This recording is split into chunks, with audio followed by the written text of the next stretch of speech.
नमस्कार, आप देख रहे हैं द फ्रंट। मैं हूं नवीन।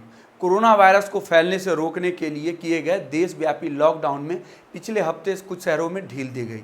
इसके बाद इन शहरों में शराब की दुकानों के आगे लंबी कतारें लग गई। मुंबई जैसे कोविड-19 के हॉट स्पॉट शहरों में शराब के शौकीन लोगों ने फिजिकल डिस्टेंसिंग के नियमों की धज्जियां उड़ा दी। इसके चलते सरकार को एक बार फिर इन दुकानों को बंद करना पड़ा। शराब खरीदने को लेकर मची अफरा तफरी के बीच कई जगहों पर पुलिसों को लाठी तक चार्ज करनी पड़ी। बेंगलोर में एक खरीदार ने 52,000 रुपए के शराब के बिल की चर्चा सोशल मीडिया पर जोरों शोरों से हुई।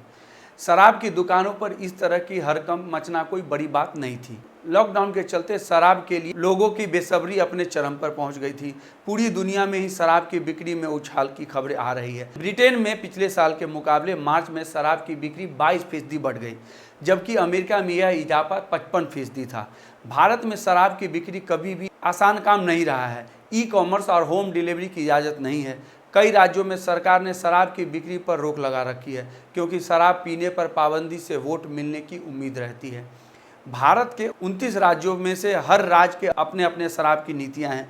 राज्य के उत्पाद की कीमत और बिक्री का टैक्स तय कर सकता है। शराब पर इतने कंट्रोल के बावजूद भारत दुनिया में शराब का दूसरा सबसे बड़ा उपभोक्ता है। इस मामले में चीन सबसे आगे है।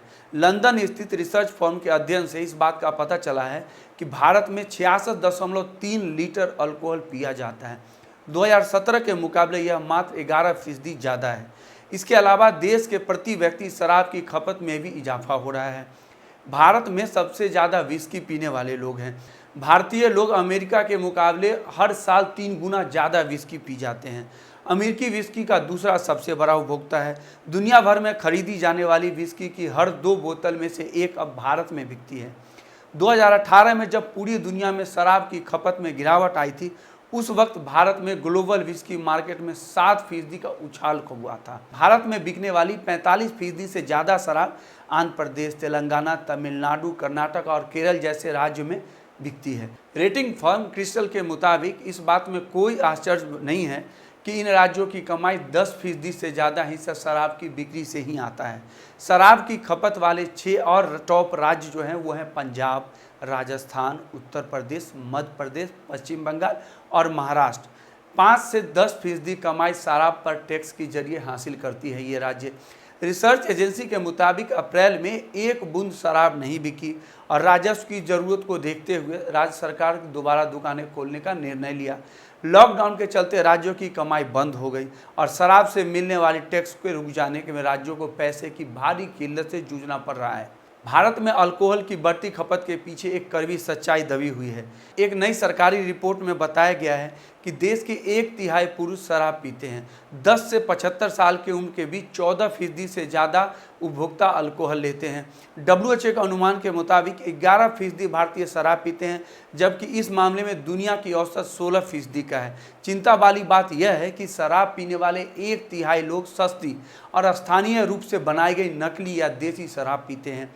मिलावटी, जहरीली या नकली शराब की वजह से भारत में कई हादसे भी हुए हैं। देश के करीब 19% शराब पीने वाले लोग इस पर निर्भर हैं। करीब 3 करोड़ लोग शराब की नुकसानदेह तरीके से इस्तेमाल करते हैं। WHO ने पाया है कि भारत में पी जाने वाली आधी से ज़्यादा शराब का कोई रिकॉर्ड नहीं है। मसलन कुछ राज्यों में स्थानीय रूप से बनी शराब का कोई रिकॉर्ड नहीं होता और इस पर टैक्स भी नहीं जाता। 2014 में कराए गए एक सर्वे के मुताबिक बड़ी तादाद में शराब पीने वाली देसी शराब या घर में बनी हुई शराब पीना पसंद करते हैं। अक्सर ऐसी शराब जहरीली या मिलावटी होती है। भारतीय पहले के मुकाबले ज़्यादा शराब पी रहे हैं। 189 देशों में शराब की खपत को लेकर की गई हालिया स्टडी में पता चलता है कि 1990 से 2017 के बीच भारत में शराब की खपत 38% बढ़ गई है। यह खपत 4.30 लीटर प्रति सालाना से बढ़कर 5.9 लीटर पहुंच गई है। रिसर्च से पता चला है कि मिसाल के तौर पर बियर ज़्यादा आमदनी वाले देशों के मुकाबले कम और मध्यम आमदनी वाले मुल्कों में सस्ती हुई है। भारत में शराब की वजह से लीवर और हार्ट जैसी बीमारियां होती है। वो कहते हैं कि भारत में बड़े तौर पर प्रचलित बीमारियों और शराब की बढ़ती खपत से इस ट्रेड को बढ़ावा मिल रहा है। 2012 में सड़क दुर्घटना में मारे गए लोगों में से 1/3 ऐसे लोग थे जो कि शराब पीकर गाड़ी चला रहे थे। नेशनल मेंटल हेल्थ सर्वे 2015-16 के मुताबिक देश में करीब 10% पुरुषों के शराब की लत है। लीवर सिरोसिस के चलते होने वाली करीब 60% मौत शराब की खपत की वजह से होती है।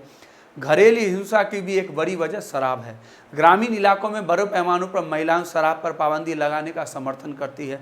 शराब को महंगा करने से शायद कोई मदद न मिले। एक एक्सपर्ट कहते हैं कि विस्की और रम जैसी शराब की कीमतों में इजाफा इसकी खपत को रोक नहीं सकता। कीमतों पर नियंत्रण और जागरूकता अभियान के जरिए ही भारत में शराब की नुकसान पहुंचाने वाली खपत को कम किया जा सकता है। स्वराज इंडिया पार्टी के लीडर राजनीतिक विश्लेषक योगेंद्र यादव कहते हैं कि भारत में शराब पर निर्भरता को धीरे धीरे कम करने के लिए राष्ट्रीय योजना की जरूरत है। इसमें सरकारों की शराब से मिलने वाली राजस्व पर निर्भरता कम करना और शराब पर आक्रामक तरीके से प्रमोशन करना, शराबों की बिक्री पर कानून और नियमों को लागू करना, आस पड़ोस में किसी शराब की दुकान खोलने से पहले 10% स्थानीय लोगों की सहमति लेना और शराब से होने वाली कमाइयों को लोगों को शराब की दूर करने में इस्तेमाल करने जैसे कदम शामिल हैं। खाने पीने की आज़ादी पर पाबंदी लगाना फायदेमंद साबित नहीं होगा। शराब पीने को नैतिक मसला बनाना उत्पादियों को परेशान करने वाली चीज़ होगी, लेकिन ऐसा करना आसान नहीं है। अभी के लिए इतना ही। नमस्कार। सब्सक्राइब कर लीजिए हमारा YouTube चैनल द फ्रंट और बेल आइकन दबाकर नोटिफिकेशन जरूर लीजिए।